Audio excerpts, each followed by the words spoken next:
helping patients to test their glucose at home during office visits with providers. So I know, how do people think about home testing? How can we help patients engage in useful testing during brief office visits? Can concise, brief, targeted information given by providers help improve clinical outcomes? Yes, they trust your information, and research shows that home testing helps improve outcomes. So the patient says, I don't need to test my sugar at home because there's that 3-month test you do in the office. Or they may think that and give you a hint that's really what they are. There's form belief is. And you can say that A1C test is great to show the average of all sugars on all days at all times.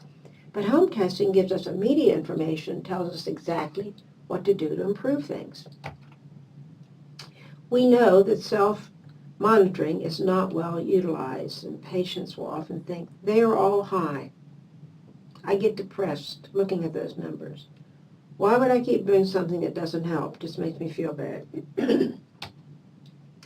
If the patient tests, she might just hand over the meter or paper record to a provider and has only looked at the results at the time the test was done. Instead of having done some thinking at the time and the two looking at together. Patients will know, what's in it for me, or am I just doing it for somebody else or to find out I'm bad? So we know that home testing does give immediate glucose information to distinguish what's going on at various times of day. I don't mean all of those times, but just the review of what can provide.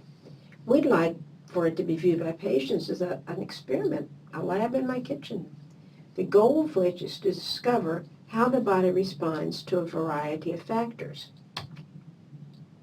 There are 2 skill sets, operational and interpretation. You can give the information, you can give some information the patient values, and it will help them start and to continue testing. Patients really appreciate this information. It will help them start and stay with it. Warm water and soap and dry thoroughly reduces discomfort, more accurate than results with alcohol, no infection. So we do know, though, that I believe what the directions say. That's what they say. Now, still use alcohol in some facilities, and but if so, dry thoroughly. It's cold, you have certain downsides to it, many downsides, but if that is the standard, must dry thoroughly. And then help the patient know how to do it best at home, of course, with the warm soapy water. Finger stick devices at home have improved. They're much less painful than institutional ones, by the way. People do not want to start testing because it hurts in the clinic and the hospital. Let patients know that it hurts less with home equipment. Institutional products are made up of the device and the lancet built into one with no choice of penetration depth, and they're harsh. Not that you change the penetration depth with each time, you usually just set it where it needs to be for you, but you have a choice. With the home products, patient fits a lancet into the fingerstick device with a dial for that depth of penetration. So, something like that. At first, it sounds like more trouble after with the lancet in the device, but it is universally preferred, and you can't get those little individual ones anyway if at home, and they're not preferred. And there is an 800 on the back of all meters. Get out a magnifying glass, and they generally have good customer service.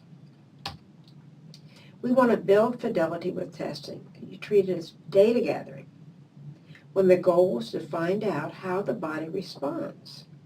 All results are good because data is good. We want to demonstrate that that data is good. Testing is for patients to look at their numbers. Adapt behaviors when it's obvious what to do, what might work. And the potential for working together for regimen change. What's in it for me? I'm doing it for me, not to be judged or see how bad I am. So if you comment on a number in a patient's paper log or in the memory record in the meter, it's more effective to do so for safe or in-range values. and ask the patient to talk about the circumstances surrounding the good numbers, that better number. Do more of what is working. Success breeds success. Instead of focusing mostly on what's not going well, failure breeds failure. So, real quick review, we know that the recommendations are we'd like A1C to be below 7, and pre-meal 80 to 130, post-meal below 180, just a general review there.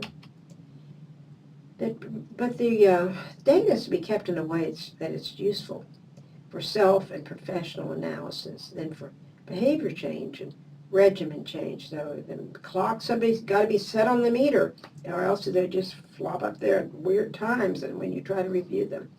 So some degree of record keeping is good. You know, we used to say people wrote them down, then we got memory features, and now they go to the meter, never to be heard from again. So help people realize how useful they can be. So staggered is one approach. And it's not done at the same time of day always, like only fasting. And with most patients, this is a better plan.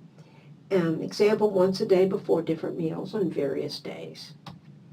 Here'd be another one. Twice a day before different meals or at bedtime on various days. So we have Sunday and Monday before breakfast and dinner.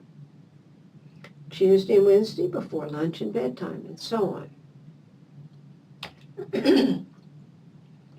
Also, this is helpful when a person has a really different kind of work plan or life plan on different days. It's worth considering to say during for several days before an appointment, some kind of agreed upon plan. They do a lot of testing at a time before an appointment. This is very powerful. The patient suspects, you can look at, say, before and after breakfast, before and after dinner. Then the medication can be more targeted. Is it an overnight problem? What the liver's doing overnight? Is it a postprandial problem mostly? You can really see important data to help you know how to treat. Now, if the patient thinks something is going on, and they can document this, you can figure out what to do about it if there's something to do about it. So this person is before and after a walk, before and after babysitting the grandkids. Maybe that's very stressful, maybe it's very relaxing. Find out. Before and after visiting mother in a nursing home. What's going on there? I mean, we're not saying don't go, we're saying let's find out. Then we can make some decisions about how best to deal with that. Then we have down here before and after hectic Saturday errand runs. What's going on there? You've got to go and start and stop the car 26 times, and you've got groceries in the car or kids in the car. You know, what is that doing to the blood sugar? Now, some variation of this particular approach can be helpful. It's a short-term opportunity with a particular type of patient. So we have this person, you see, well, for the 7 days, the pre-meal glucose was within the goal. So we have that. That's good. But let's look at this. 4 of the 7 post-meal values are within the goal. And we have the bottom 3 there in the green brackets are not. And then we have only 2 of the 7 is the change below 50, which is something we'd like to see. So just think what we're finding out there. Let's look at this again. What stands out the most at first glance? The weekend pre-meal values are above goal. But what may be even more important? So let's look at that column says 2 hours after a meal. And the bottom 3, the weekend post-meal values are above goal. And we see the green, the change, there is greater than 50. So see about some comments. So let's look at this. So the comments are there about those days. They're highlighted in blue. So you could say, was there one small change you might make this coming week to be more satisfied with your blood sugars? So help the patient problem solve potential barriers and things they might do. And some variation of this time-limited approach can be useful. It's not necessarily only for the most healthcare illiterate. People are saying, what does this mean to me?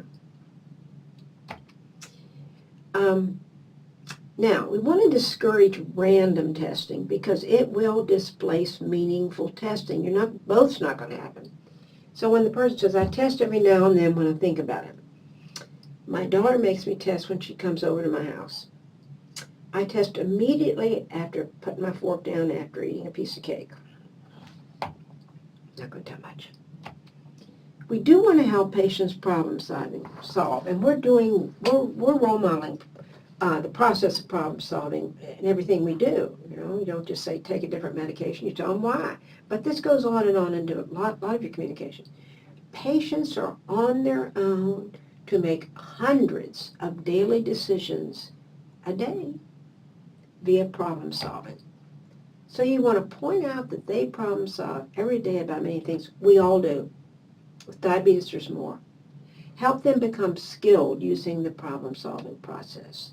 So we do it quickly. You identify a problem to consider what you might do about it. Pick one thing to try. See how it works. Try it. Evaluate. If that doesn't solve it, try another solution. You can keep trying that one for a little bit, but if it's not going to work, let it go and try another strategy. Don't keep doing things that don't work. So this patient decides to test his blood glucose before and after exercise for a few days. He made the decision. Wow. These are some common beliefs that show a patient needs information so he will continue testing. Why is my blood sugar 155 before lunch when it was 140 before breakfast and I barely ate anything? What did I do wrong? Should I not eat anything? This is so common, people think this. What am I supposed to do? You can help by saying something similar to this. There were hours between breakfast and lunch. It would not be normal for your blood sugar to be the same all the time. And it is important that you eat to continue to take in nourishment or your body will suffer. We know there's a standard about 15% variance in meter accuracy. It doesn't impact clinical significance. It's not always the same meter, the same percent, but there is this variance. And there's ongoing discussion about can I get that down, but this is the way it's been for a while. This patient said, I retested my blood sugar, my other meter, my old meter, and it didn't say the same thing. How do I know which one to believe? This patient said, my meter does not say the same thing as my sister's, or the one in the clinic, or when I was in the hospital. Is it even worthwhile to test? What's the use? You can help by saying something similar to this with some patients. There is a little bit of wiggle room with the numbers. And we're doing the right thing to go by those numbers. Finger stick testing is absolutely the best thing we have to stay in charge. It tells us exactly what to do. All finger stick meters have this small amount of variance, even if they're in a healthcare location. In general, it's usually best to go with the number you get. No need to retest. That 15% variance will not impact clinical significance. This patient had stopped taking good care of himself. I've heard this in support groups. No matter what I did, my numbers were all over the place. Tell me more, we say, using the AO model of ask, listen, and encourage. One morning it was 136, and on another morning it was 152. If you know of that 15% variance, 136 and 152 are within it. And there's no reason why the number should be exactly the same every morning. That is a very common misunderstanding. So, said in an appropriate way, this empowering information helps the patient become re-engaged. It doesn't turn them off. It supports them becoming re-engaged. Thank you.